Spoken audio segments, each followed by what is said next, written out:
ужасное, что мы гибнем в этой ловушке. Да, Ленинград сейчас ловушка. 때는 독소전쟁이 한창이던 1942년 나치 독일의 레닌그라드 포위전이 계속되며 레닌그라드 시민들은 굶주림에 고통받게 됩니다.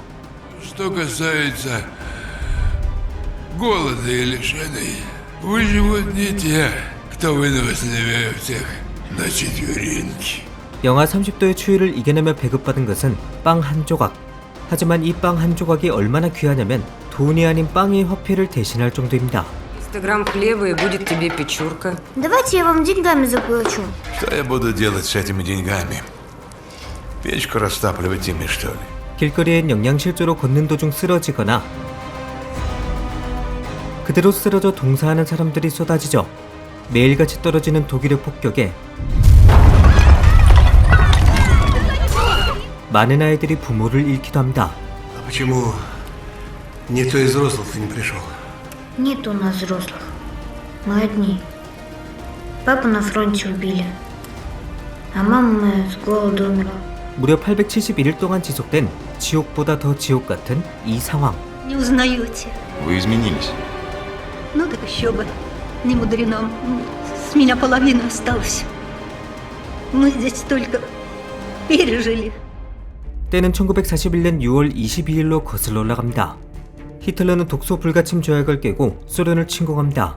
당시 독일은 세 개의 집단군으로 나눠서 소련을 공격했는데 이때 북부 집단군이 공격한 도시가 바로 레닌그라드였죠.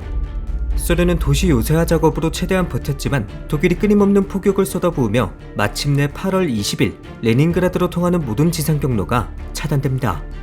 그리고 9월 8일엔 독일이 라도가 호수를 점령하며 마지막 남은 육상 통로마저 완전히 봉쇄되죠. 이때부터 레닌그라드 시민들의 참혹한 삶이 시작됩니다.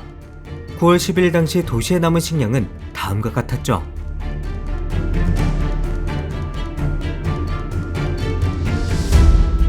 육체 노동자는 하루에 빵 500g, 노동자와 아이는 300g, 기타 시민은 250g을 배급받았습니다. 군인들은 더 많은 양을 배급받을 수 있었죠. Уже сухой паёк дают. Продукты там всякие. Хлеб, тушенку, может.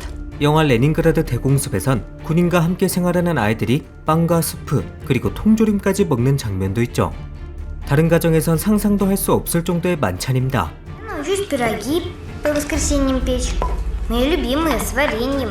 Если бы не вы, этого супа бы тоже не было. 하지만 1941년 겨울이 들어서자 식량 부족 문제는 대단히 심각해집니다. 톱밥과 모카씨까지 식용으로 사용했고 말사료용이었던 귀리도 나중엔 식용으로 돌렸죠.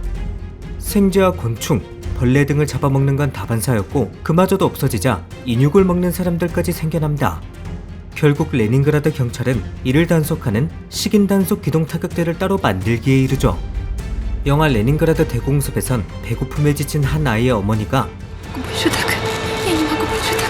Я не могу больше голодать. Не могу больше голодать. Мы все умрем. Мы все умрем.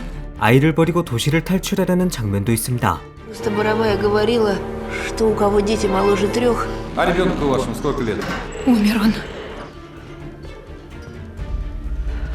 Вот дрянь. 배고픈 만큼이나 고통스러웠던 건 바로 추위였습니다. 도시가 완전히 봉쇄되면서 석탄과 석유 그리고 가스 공급이 끊겼던 것입니다. 시민들은 나무를 베서 난로에 불을 붙이고 나중엔 나무가 부족해지자 가구와 종이 등을 태우며 추위를 버텨냅니다. 이때 당시의 상황을 11살의 소녀 타냐가 일기장에 기록해둔 것이 있습니다.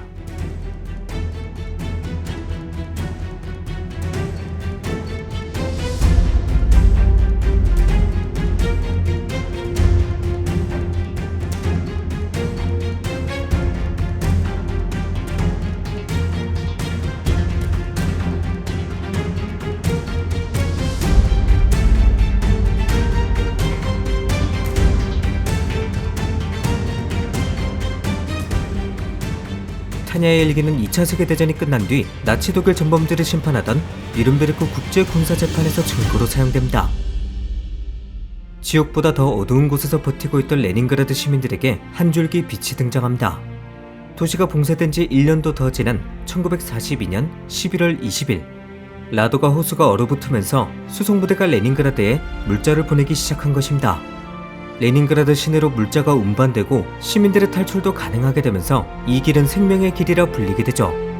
영화 레닌그라드 대공습에서 아이를 버리고 홀로 탈출한 엄마도 생명의 길을 통해 도시를 빠져나갑니다. Она говорит, что начали эвакуировать через Ладогу. 하지만 호수변을 장악하고 있던 독일군이 주기적으로 포격을 가하며 죽음의 길이라고도 불리죠.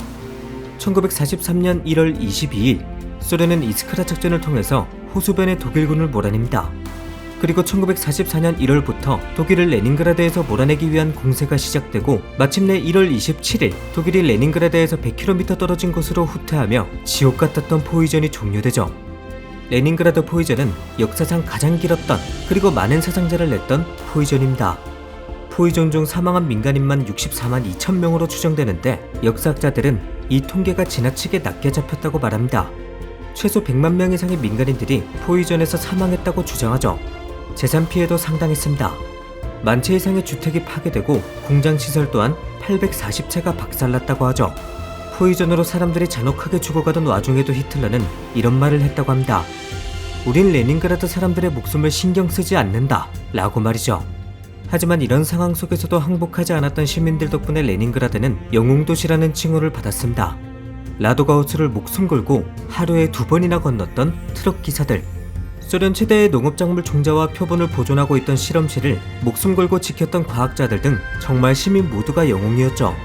물론 영웅도시라는 칭호는 병사들과 시민들의 엄청난 희생을 바탕으로 만들어진 칭호입니다. 결국 이번 포위전에서도 똑같은 결론이 나옵니다. 전쟁에서 가장 큰 피해를 보는 건 힘없는 병사들과 민간인이라는 것이죠.